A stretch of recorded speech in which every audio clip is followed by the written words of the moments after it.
Hello guys, നമ്മുടെ നാടൊക്കെ ഒന്ന് കണ്ടു വന്നാലോ? ഇന്ന് വൈകിട്ട് ഞങ്ങൾ കുട്ടിപ്പട്ടാളങ്ങളൊക്കെ കൂട്ടിയിട്ട് പാടും തോടൊക്കെ ഒന്ന് കാണിച്ചു കൊടുക്കാൻ വേണ്ടിയിട്ട് ഇറങ്ങിയതാണ് കേട്ടോ. നമ്മുടെ നാടിൻ്റെ പ്രത്യേകത ഒക്കെ ഒന്ന് കണ്ട് വളരണ്ടേ അവർക്കെല്ലാം ഒരു കൗതുകമായിരുന്നു കേട്ടോ. അപ്പോൾ അങ്ങനെ ഇതാ പോണ വഴിയിൽ നിറയെ ചളിയൊക്കെ ഉണ്ടായിരുന്നു കേട്ടോ. കാരണം തലേ ദിവസമൊക്കെ നല്ല മഴ പെയ്തതാണ്. പക്ഷേ ഈ ചളിയൊന്നും അവർക്ക് ഒരു പ്രശ്നമായിരുന്നില്ല. അവർ എൻജോയ് ചെയ്തിട്ടാണ് കേട്ടോ നടക്കുന്നുണ്ടായിരുന്നത്. പിന്നെ ഒരു പറമ്പ് നിറയെ കമ്മൽപ്പൂവാണെന്ന് തോന്നുന്നു ഇതിൻ്റെ പേര്. അങ്ങനെ നിറയെ പൂക്കളുണ്ടായിരുന്നു. അതൊക്കെ പൊട്ടിച്ചിട്ടൊക്കെയാണ് പിന്നെ നടത്തം. അങ്ങനെ നമ്മളിതാ തോട്ടിലെത്തിയിട്ടുണ്ട്. അപ്പോൾ അവിടെ നിന്ന് പാലത്തിൻ്റെ മുകളിൽ നിന്ന് കുറേ ഫോട്ടോസൊക്കെ എടുത്തു കേട്ടോ. പിന്നെ ഇതാ നേരെ പാടത്തിൻ്റെ പരമ്പത്തേക്കാണ്. ഇതാ അവിടെ കുറ്റി പറക്കണതും എല്ലാം ഇവർക്ക് നല്ല കളിയും ചിരിയായിരുന്നു കേട്ടോ.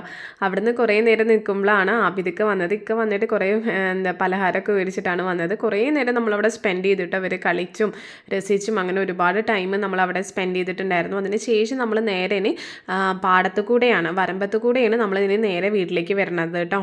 അതൊക്കെ നല്ല രസമായിരുന്നു കേട്ടോ. കാരണം ഈ ചളിയിൽ കൂടെയൊക്കെ വരുന്നതും കുട്ടികളല്ലേ, അവരൊക്കെ എൻജോയ് ചെയ്യായിരുന്നു. നേരം പോണതേ അറിഞ്ഞിട്ടുണ്ടായിരുന്നില്ല കേട്ടോ. അപ്പോൾ സമയം ഒരുപാട് ലേറ്റ് ആയി. അപ്പോൾ അതുകൊണ്ട് ഞങ്ങൾ അങ്ങനെ വേഗം തിരിച്ചു പോരുകയാണ് കേട്ടോ. പോരണ വഴി ചേറിലൊക്കെ കാലൊക്കെ മുങ്ങി ആകെ എല്ലാവരും കുളിച്ചിട്ടോ, ചേറിൽ കുളിച്ചിട്ടാണ് വീട്ടിലെത്തിയിട്ടുണ്ടായിരുന്നത്. അപ്പോൾ നമുക്കിനി നെക്സ്റ്റ് വീഡിയോയിൽ കാണാം. ബൈ.